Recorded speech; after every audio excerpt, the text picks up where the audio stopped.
and conflict. Okay.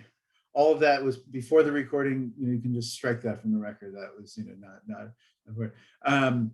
But add to that what's going on in the northeastern Jerusalem neighborhood of Sheikh Jarrah. It's, if you can imagine where the old city is, and it's just sort of due north. It's a neighborhood that was a Jewish neighborhood prior to 1948, and it was under the Jordanians from 48 to 67, and then comes under Israeli control after 1967. So I'll give you the dispute sort of literally standing on one foot, is that some say this is a real estate dispute. They're not wrong, but that is not quite the whole story there. In that the issue of Sheikh Jarrah was that certain families were saying, okay, these were Jewish homes prior to 1948, and we as Jews would like to reclaim those homes, those properties, essentially.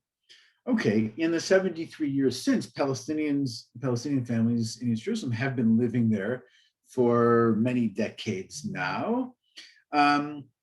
And the court is looking like it might be ruling in favor of those who are claiming claims to those specific properties. Now, here's the one thing I will add, is that the organizations who are fighting to reclaim those properties for Jews are not necessarily the same descendants of the people who were living there in 1948. These are right-wing organizations or activist groups who are saying, no, we need to have a bigger Jewish presence in this Palestinian neighborhood in East Jerusalem, and so we're going to fight to reclaim that. And that is eliciting huge conflicts that have the potential to ignite greater violence in Jerusalem. What a lawyer friend in Jerusalem commented to me, goes, it's not about real estate, it's about identity. And it's about who's living there and what is the makeup of this neighborhood. Add unto that, okay, what took place on May 10th, or Kafchet B'Nisan, if you will, Kafchet B'Iyar, if you will, the Hebrew date. It was the day called Yom Yerushalayim, or Jerusalem Day, in which that is the day that we, as Israelis, we mark the reunification of the city of Jerusalem in 1967. Okay, that was the day that the famous words Har HaBayit B'Yadenu, where the Temple Mount is in our hands, and where Jerusalem became under Israeli sovereignty again. And for some, it's a hugely celebratory day. For some also, and in Jerusalem, it has this reputation of being a day of public exhibition of ultranationalism. Okay, what I mean by that is that there is a flag march that marches through the city, including the eastern Jerusalem and the Muslim quarter areas of the old city, with people waving flags, chanting slogans of sort of nationalistic demeanor, and even lately yelling what I think are highly problematic and racist slogans of death to Arabs and we'll take out revenge on you, and you can see that. Now, on that day, May 10th, the flag parade or the flag march was told that they would not be allowed to march through the Damascus Gate, which is in the Muslim quarter. And by the way, stop me if anything is not clear, or if this is all obvious, and you can say, keep going. It was rescheduled for a month later, which was June 10th, which meant this past Thursday. And of course, this past Thursday was just 2 days before the scheduled vote and swearing in of the new government. Okay, so on Thursday, at the behest of the defense minister, Benny Gantz, who, this isn't necessarily his jurisdiction because this is controlled by the police, but he made the recommendation that the flag march be rerouted or rescheduled, okay, to not go through these areas because he thought it would be an unnecessary provocation to Hamas. Now, we didn't mention is that on that same Monday of Yom Yerushalayim, okay, when there were clashes on the Temple Mount with Israeli police, including Israeli police with their boots on going into the Al-Aqsa Mosque, okay, which is a big deal for many Muslims, okay, Hamas decided that it would start a campaign of rocket fire into Israel, okay? And they began shooting rockets in the area of Jerusalem. And then the rockets went to not only what we call the Gaza, sort of the Gaza envelope area, the area around Gaza, right? Sderot and all of the smaller communities, like there are moshavim and kibbutzim in the area, the major cities along the coast, like Ashkelon and Ashdod, and then even moving up into the Tel Aviv area. And what we saw that week was, in fact, the largest number of rockets, the largest barrage of rockets fired on Israel since at least since the 2006 Second Lebanon War. Okay, and Israel was forced to respond. Okay? And in its retaliatory attacks, and I heard this in person from the defense minister just 2 weeks ago, who said, listen, we were hyper focused on targeting just those Hamas officials. Hamas is a terrorist organization whose bent is on not, ending the occupation, that they are against the existence of the state of Israel, okay, as a Jewish state. And so we're just really trying to target those specific the top brass of the Hamas organization. And he said this, the defense minister said this, sadly, and we are deeply disturbed, deeply, saddened by those who, innocent children that lost their lives, of which there were 67. And some of you saw that on the front page of, the New York Times or Haaretz at the time. And so this was, Israel retaliated, and still there were about 12 deaths in Israel. Actually, very few of whom were Jewish. Okay, some of them were Palestinian citizens of Israel. Some were Thai foreign workers. And so during this recent violence, we thought that the right wing in Israel would benefit specifically from this spat of violence, and that people get nervous and get scared, and they say, okay, we have to have a strong coalition. And so it depended on certain parties saying, okay, we will sit with Netanyahu in order to create this strong coalition. Okay, we thought that's what was going to happen. In the end, the parties were able to negotiate a coalition agreement that did not include Netanyahu or the largest party in Israel right now, which is the Likud party, which had 30 seats. And what I'd like to do is to transition into beginning to look at the political outline or little layout of the study. But let me just pause there and to see if anyone has any, questions or thoughts as we move forward.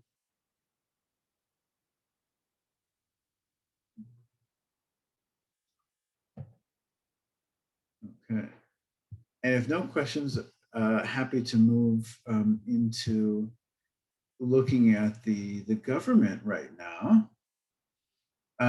Okay, can you all see the PowerPoint? Okay, great. I'm just trying to move my screen a little bit. Okay. Okay, so here's what we're looking at essentially.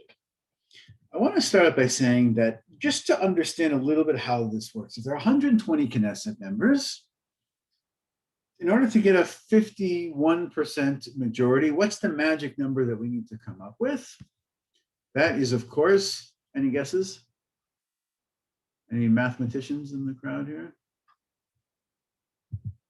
61. 61, exactly, right. Half of 120 is 60, plus 1 is 61. Very good. So the question is, how do we get to 61? How can we manage that with the different parties? And let's look at which party has how many seats. That is going to be critical to understanding this. So could Netanyahu pull together a right-wing government? All right, well, he had these parties here. Can you see the mouse? Likud, Shas, Yemin, Yadut Torah, the religious Zionist party, so the ultra-Orthodox parties and the religious Zionist parties, and they were one short. Okay, so what do they do in that situation? Well, they have to then either get somebody from a different party to defect and move over, or they have to bring in one more party. And there were other right-wing parties who would have maybe been available, like Tikva Hadasha right here, who we're looking at. He was a breakoff of the Likud party, or Yisrael Beitenu, for instance, okay? But each had their reasons why they wouldn't sit with the government. So let's see what else they tried. They said, okay, well, how about a center-left government? We'll try and do that. And if you add up all of these parties, right, 17 plus 8 plus 7 plus 7 plus 6 plus 6 plus 5, you will get to 56. And the Likud, and still has a bit more. They are not quite there, right? With Ra'am, they would have done. Now, Ra'am is the Islamic party of the 4 Arab parties. Fascinating, fascinating situation. Okay, I'll see if I can pick up on this one. Yeah, that's a great question, Judith, and let's get to that. So here's what ended up happening now. The new government has a 61 very narrow majority. Okay, which is, we're glad that they were able to make a government and avoid yet a 5th election, which I think was a big motivation for many who wanted to see this government, is that they would be able to avoid a 5th election. Okay, and that's in the end why I think they were able to do it. And let's just look at the parties who are part of this government. Yamina, okay, which used to be the National Religious Party, the sort of Zionist Orthodox party, headed by this guy Naftali Bennett, who now, in a strange turn of events, it's a party that has 7 seats out of 120, a very small percentage, but he was elevated to becoming prime minister. Okay, it's a very, very interesting and different situation than some of us have imagined in the past. So that's what we're looking at, Naftali Bennett. Yesh Atid, as you, yeah, and so Yesh Atid was the party that, it's a centrist party, okay, run by Yair Lapid. Remember, he brought this together with Kahol Lavan in the first few elections. They have since split, okay, and gone, their own way. Lapid has 17 seats, and I have to say he's really the hero of this coalition. He was the one who really pulled this together, okay, and really took a back seat. And instead of him becoming prime minister, he allowed Naftali Bennett to do. Great to see you, Gon. Thanks for being on. He allowed Naftali Bennett to become prime minister under a rotational system in which they will switch off after, August 27th, 2023. If they get that far, okay, Lapid will then become prime minister. Now, so let's go on. We're going to say a little bit about each of them. This is the previous government, and you can see how big they are. Actually, I just have to answer someone.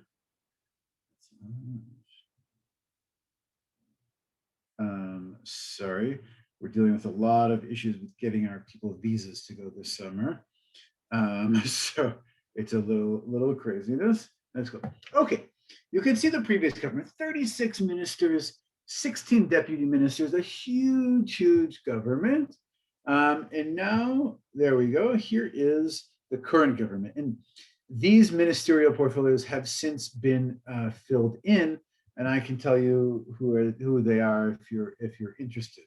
It's a bit more lean, okay? A few things I do want to say about this government is that it has the largest number of women in the government, and I mean, we have 9 ministers who are women. Okay, that's a big deal. We have several people under the age of 50 in this government who are ministers in the government, people in their 30s and 40s, including the Prime Minister, Naftali Bennett, who is 49 years old. I think about that as I look at the American government, and we do have a few young people in Congress. Okay, you know, the election was between a 74-year-old and a 78-year-old. Not exactly the youth group there, you know, not exactly the the young vibrancy that we're trying to show, and that I'm not going to get into the reasons for why that, you know, we all know why that is. Okay, so let's start looking at some of the players. Remember, this is a coalition of 3 right-wing parties, 2 centrist parties, 2 left-wing parties, and 1 Islamic party who is sitting in the coalition, which has never happened before in the history of the state of Israel. So very interesting. Okay, and here's the 30s. We can see all of the ministers. We even have one who sits in a wheelchair representing the handicapped community, or the community of disabilities, and we have people from the LGBTQ community, and so on and so forth. This is when they took their sort of ceremonial picture at the president. Here's President Ruvi Rivlin, who is also in his final weeks as the president. And we know that Yitzhak Bougie Herzog has been elected to be Israel's next president.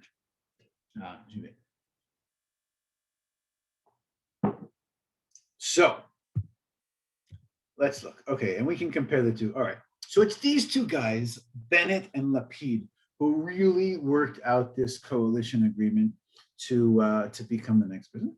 But as important as it is to say who's in, I also want to say who's out of the government. And for the first time since 1999, the 2 ultra-Orthodox parties are not in the coalition. Okay, that is incredibly significant, especially for us as the Reform movement, okay, who thinks that it is incredibly problematic that we have these 2 ultra-Orthodox parties who basically, and I'm not going to be gentle here, basically hold the entire country hostage to answer to their needs, and could bring down the government over issues that are important to them, that the rest of the country needs to cater to. And so we have both the Shas party, and here's Aryeh Deri from the ultra-Orthodox Shas party, and this is Yaakov Litzman from the United Torah Judaism party. That's the Ashkenazi party, by the way. It's actually a conglomeration of 2 parties together, but I won't go too much into the weeds on that. The other party that's not in, that's incredibly significant, and that I want us to understand and be aware of, is the Religious Zionist Party. Okay, it's a new party that was created for the first time during these elections, and that is a party of actually 3 small splinter political parties that came together. It's led by this guy with the beard. His name is Bezalel Smotrich. Okay, I don't know if have anybody heard that name before. Okay, he is a young guy. He's about 45 years old. He is a firebrand ideologue, okay, who has also made no lack of racist comments on his own, including to say that the maternity ward where my wife gives birth should be separate from where Arab women are giving birth. He actually said, I don't want to be next to future terrorists who are born. Okay, I mean, really disgusting stuff. So he ran along with this guy, just next to him with the large white kippah. His name is Itamar Ben Gvir. Now, Ben Gvir is a member of what's called the Jewish Power Party. Okay, I'm always a little wary of anyone who puts the word power after their title, whether it's white, black, Jewish, whatever. I think that's a problem. He comes from the disciples of Rabbi Meir Kahana, if you remember him, who was made Aliyah in the 70s and became an Israeli politician in the 80s, and was in 1988, in fact, banned from serving in the Knesset. It was a law that the Israeli Knesset passed specifically for him to say that we should not have racists as part of our, legislature, as part of our parliament. Okay, and Ben Gvir is a descendant of him, and he has advocated for such things as, transfer and really terrible stuff, and was really one of the main organizers of this flag march, sort of demonstrating their nationalism and their power in Jerusalem. Okay, so Ben Gvir is a big problem, and I'll just say as a point of pride that we as the Reform movement successfully went to court and went all the way up to the Supreme Court in Israel to bar 3 other members of his party from running under the auspices of, breaking laws of racism. And so my hope is that, one day we'll also be able to, we have enough evidence on Ben Gvir himself as well.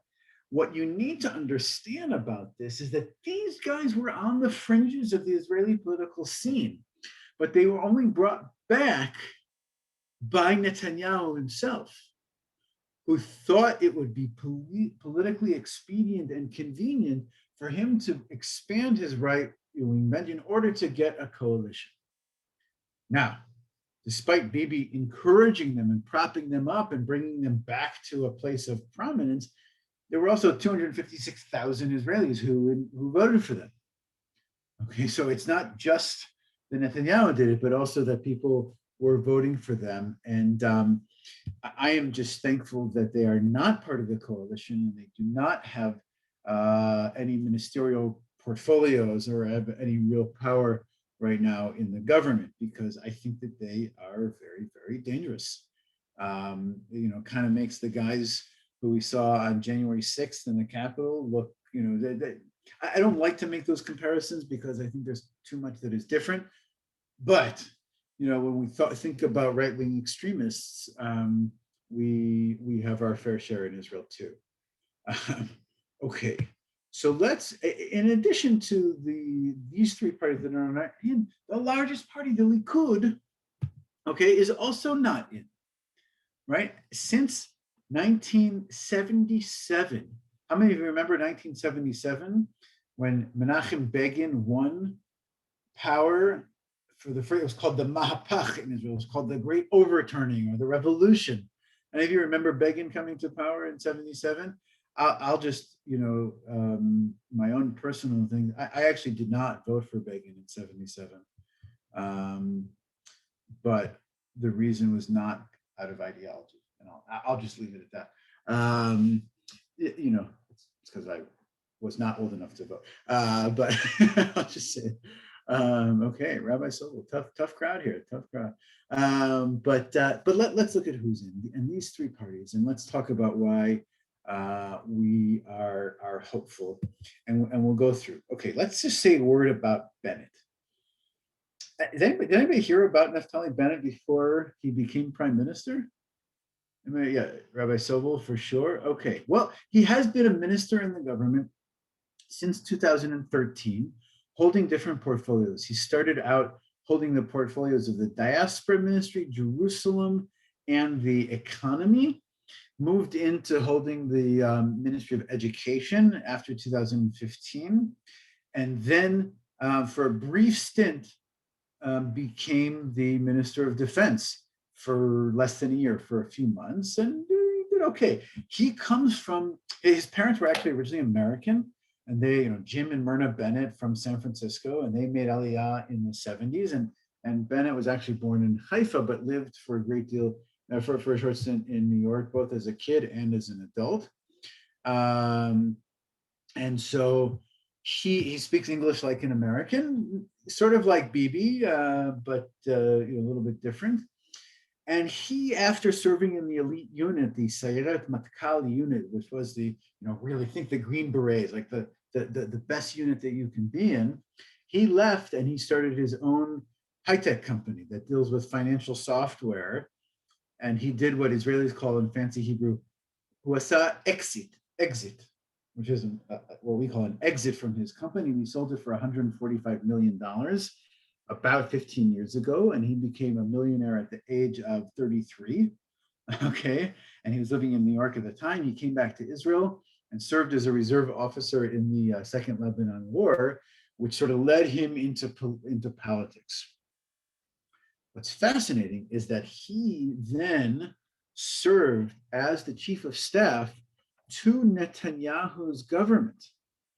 Okay, to Netanyahu, as the chief of staff of the prime minister, and was very close with Netanyahu, and did not get along with Netanyahu or with his wife Sarah, and he left. And if you look at the current coalition that we had here, three of these guys have worked very closely with Netanyahu in their careers. Lieberman was his chief of staff in the 90s, from 96 to 99. Okay, Gideon Sa'ar was his number two in the Likud party, this guy right here, and of course Bennett. So Bennett is young, and he is the first prime minister to wear a kippah all the time, not just ceremonially. Okay, he comes from the religious, the Orthodox camp, although he's been said that he's not fanatically religious. Okay, and he tried to expand his party, the National Religious Party, to beyond just nominal sort of Orthodox figures. And his number two person, Ayelet Shaked, is a secular woman from Tel Aviv, who I'm a little bit wary of because of her ideology and her opinions. Okay, she's now going to be the Minister of the Interior. Okay, which we will see how that goes. Okay, what I will say about Bennett is that even though I agree with him on very little in terms of politics, security, the conflict, those kinds of issues, I think he's an interesting and a rational person. If you read yesterday's essay by Noga Tarnopolovsky in the New York Times, she paints a very, very different picture of Naftali Bennett as somebody who's really very thoughtful, who weighs issues, who's a pragmatist, and is willing to be flexible on certain things. So I think it will be a very, very interesting experience watching him as prime minister. I will say that his entry into this position did not go over easily, and that when he took the podium on Sunday afternoon, I don't know if anybody else watched this live, on Sunday afternoon, he was heckled beyond belief, I think, mostly from the Likud party and the ultra-Orthodox party.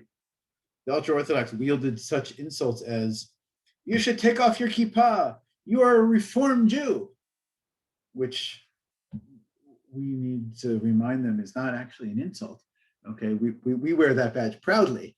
Okay, but they were accusing him of, forming a coalition that did not include the Haredim as dismantling the Jewish character of the Jewish state. Okay, no less. Terribly, terribly insults, and they would not let him go through with his speech.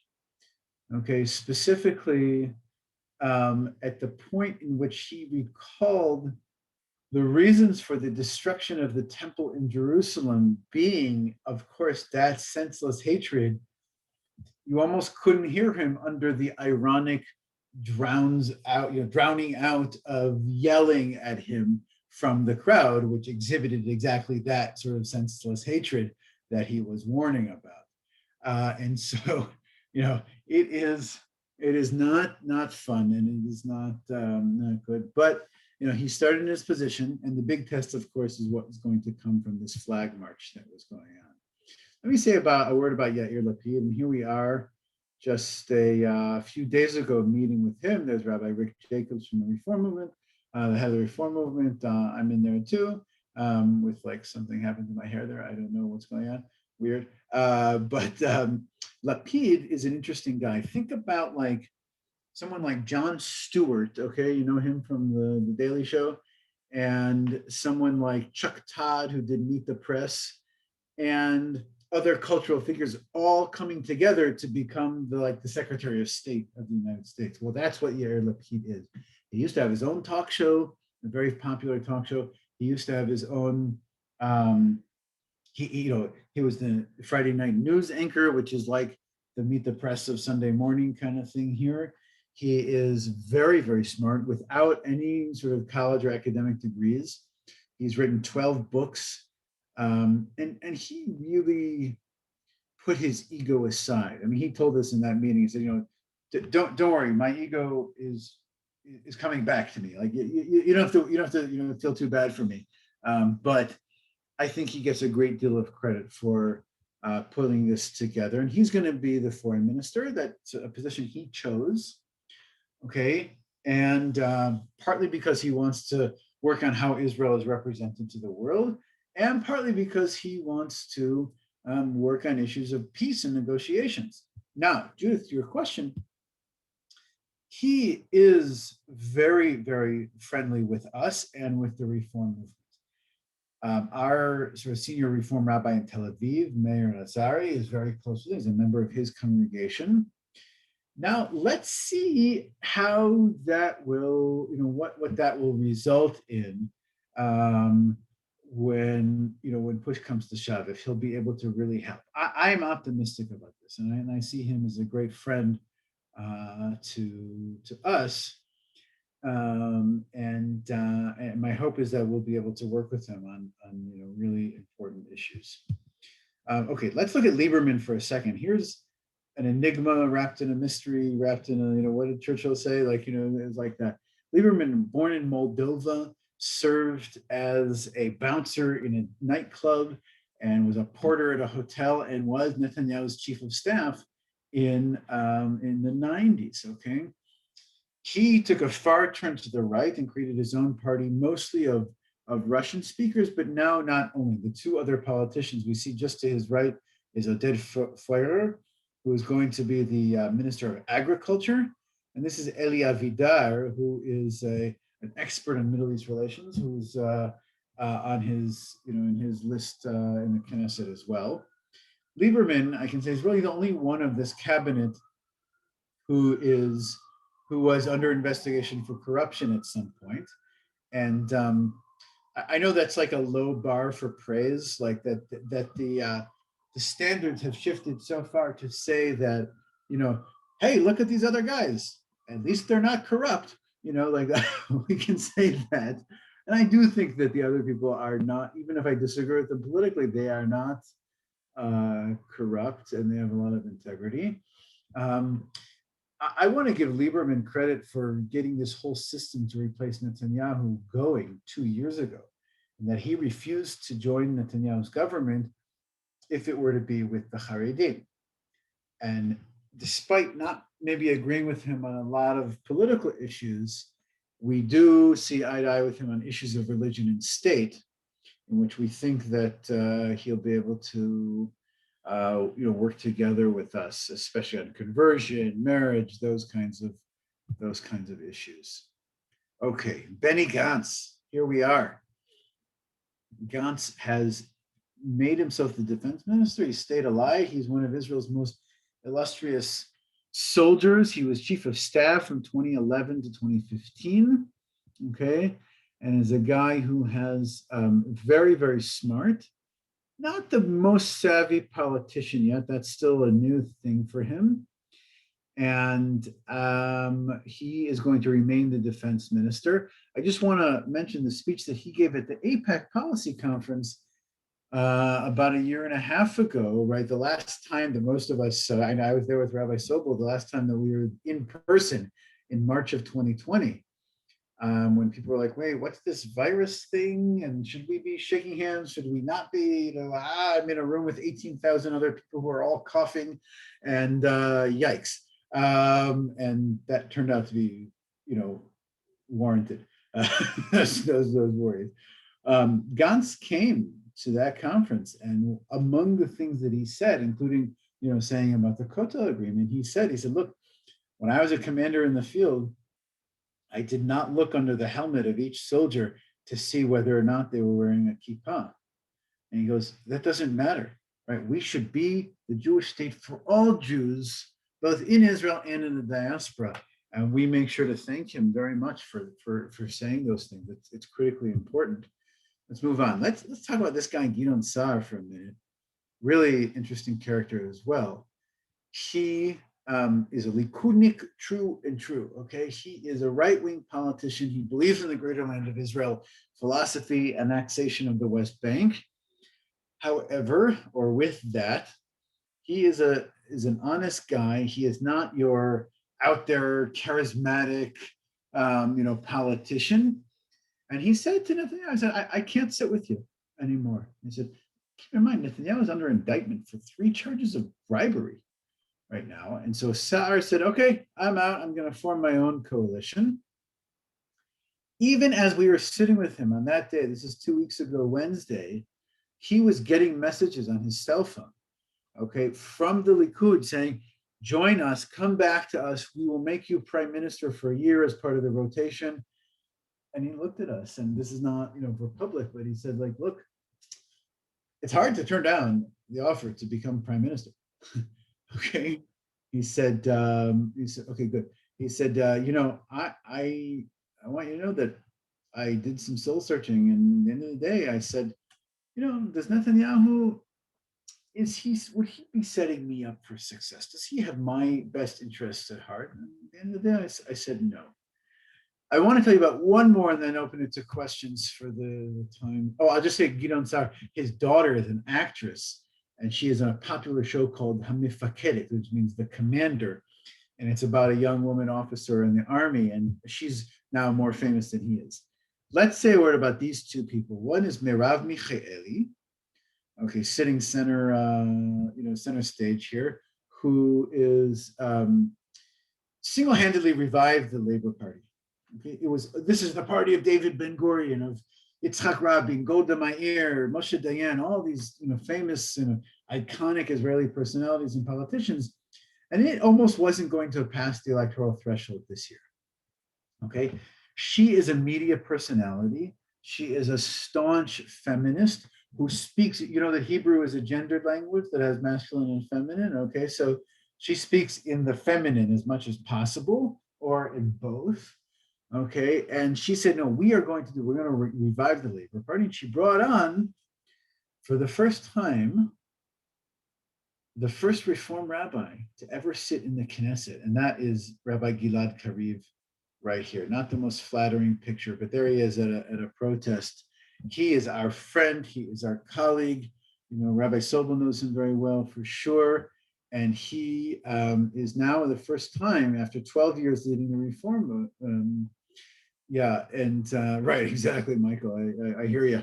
And he is now in the Labor Party as a member of Knesset, was almost about to become Minister of Diaspora, but instead he's going to chair the Law, Constitution, and Legislative Committee, which is a very influential committee right now. So we have this government, and I want to say that I'm pretty hopeful.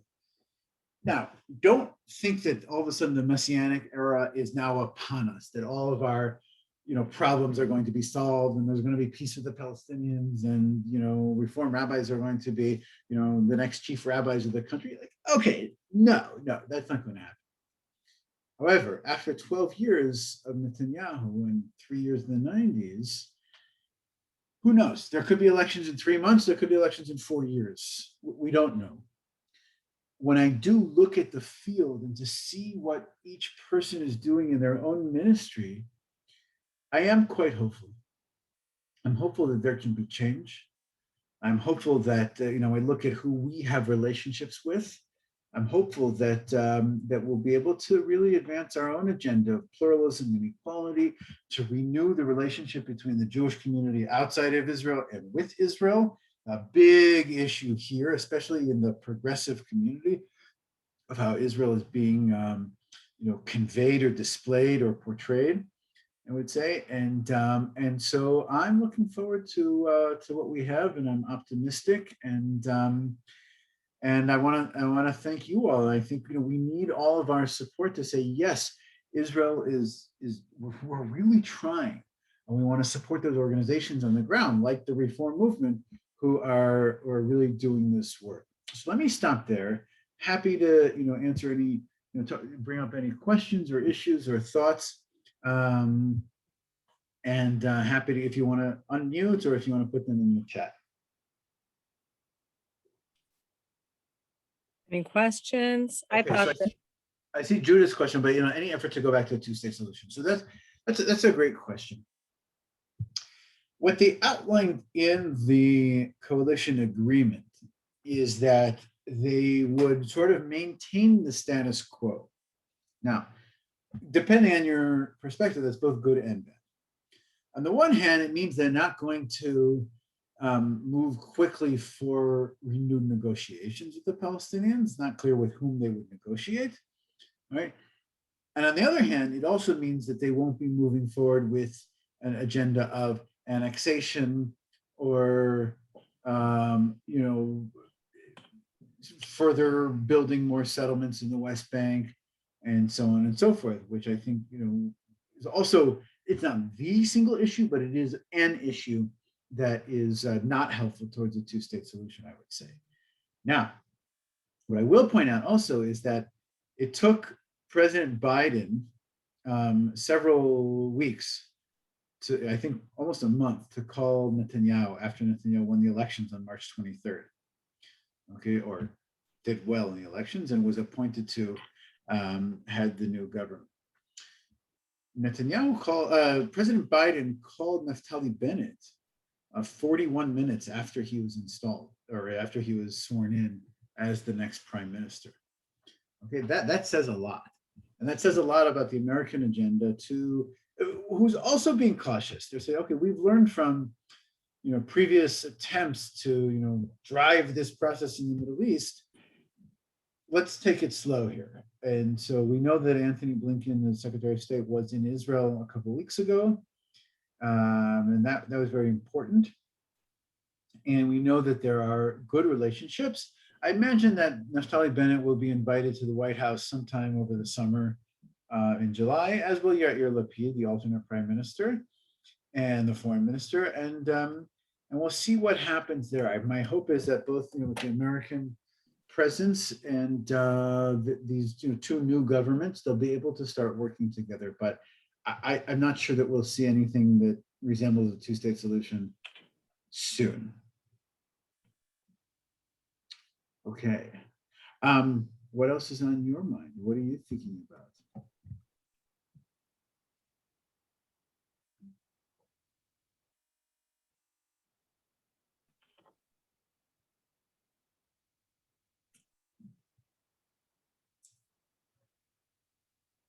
Anything else? Any other?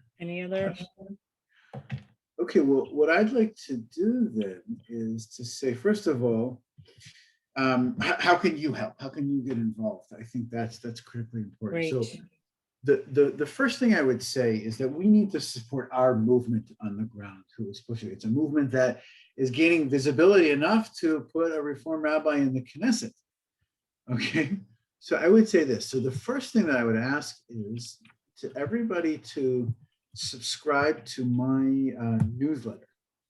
I was looking at this group, Rabbi Sobel, and I said, this is a group of people who just needs one more email in their inbox on a Friday morning. I said that's what that's what's going to help bring this forward. But I usually write a column about the Torah portion and the Israeli politics and lots of events and things that you can get involved in.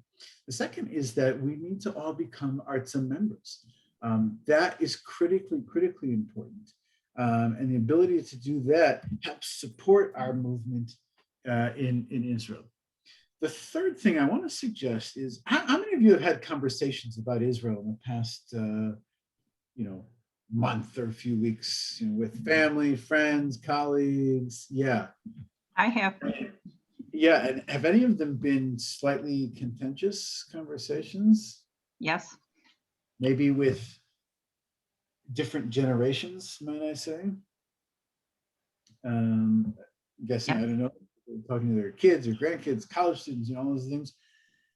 Sometimes, especially in the United States, we have this cultural thing where we like to avoid confrontation.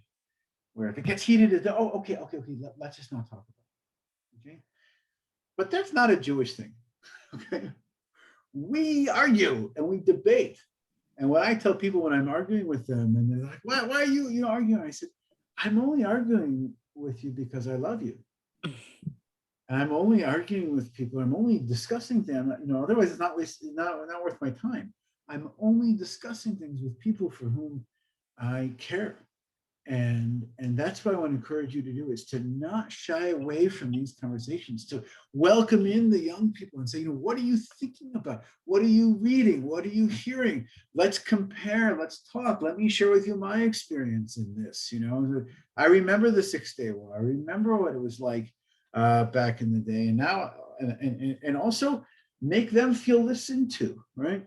Oftentimes young people say, like, you're not hearing what I'm saying to you. And sometimes we're not, and sometimes they just like to say that, and so a little bit of both. But what I want us to understand is that criticism of Israel is not the issue, right? We can be as critical as we want of Israel.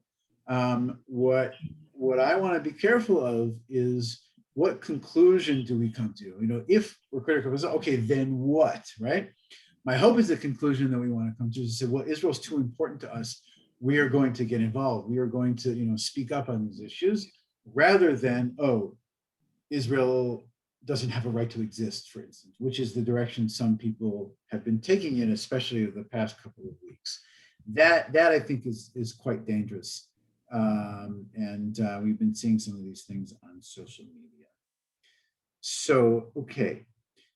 So I just want to thank you. I hope that we can bring this discussion more to the rest of our community at Beth Zion and in Buffalo. I want to thank Rabbi Sobel so much for inviting me to come to be with you today, and I hope to be in touch in the future.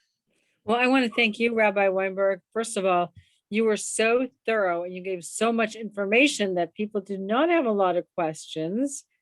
And I love listening to you, and I always learn so much. And what I said to people the other day is, it's important for us to go to Israel as well, and Yes, to hear and see. And I would love to go on a trip with you and to hear from your that would perspective be on great. the ground. But subscribe to Rabbi Weinberg's writing. He does put out something every week, and you learn so much.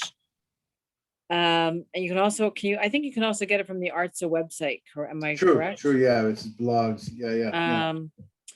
And we are so appreciative. I know you're really busy, and we're so appreciative of you sharing yourself with us, and your insight and your wisdom and yourself and your time. My pleasure. And it really was so important, and really helped give us some perspective and a sense of understanding. And I love your PowerPoint. Is that on the ARTSA website by any chance, or not?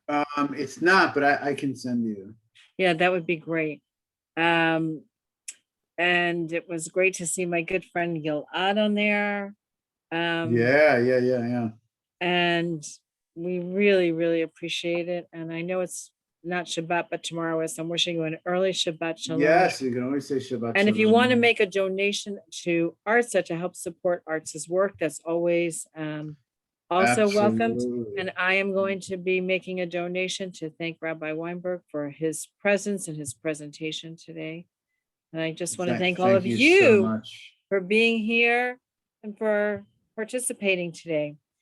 The next, we have another Israel series Lunch and Learn in July. I forgot the exact date, but if you look on the eBlast, it's there, and you just have to register in advance. And we look forward to seeing all of you. Shabbat shalom, everybody. Thank you so much, Rabbi Weinberg. And I love your Shabbat. Who's speaking in July? Do you know? Me. And, oh, you are? Okay, great. Oh, Yeah, I wonderful. presented yesterday. I do something called Israel Love, Opportunity, and Challenge. And Amazing. so amazing. yesterday I love did that. something on I am in the east and my heart is in the I am in the west. My heart is in the west. Nice. Next month it's really looking at the opportunities and challenges, and the month after, not next week, next month, and then the month after, it's looking at poetry, Palestinian poetry and Jewish poetry, without telling them who the authors are. And fantastic. and they're not going to be able to tell who wrote share which. those with us. We'll put it in our newsletters. I will share it with you. Great. Yes, I have a friend who, Rivan Sandler, who's a professor emerita from University of Toronto. And she's originally the one who shared some of this poetry with me, because the, some of the Palestinian Israelis have that deep ahavat. They're not going to call it ahavat Zion, but that deep love of the land. And we tend to think of people as not as other and not as humans. And we lose the sight of that. Yes. So we're going to be talking about that too. So that's the third session. That's the fourth and the third session that I'm doing. So everybody, I have to, anyway, thank you so much. I will send it to you. I will send it to Molly. Who do I send it to? Oh yeah, to Molly. It's great. I will send it to Molly. Thank you so much. Thanks so much. Thank you all to being here. Have a lovely rest of your afternoon. Shabbat shalom, everyone. Toda rabah. And okay. Shalom. Thanks. Bye-bye.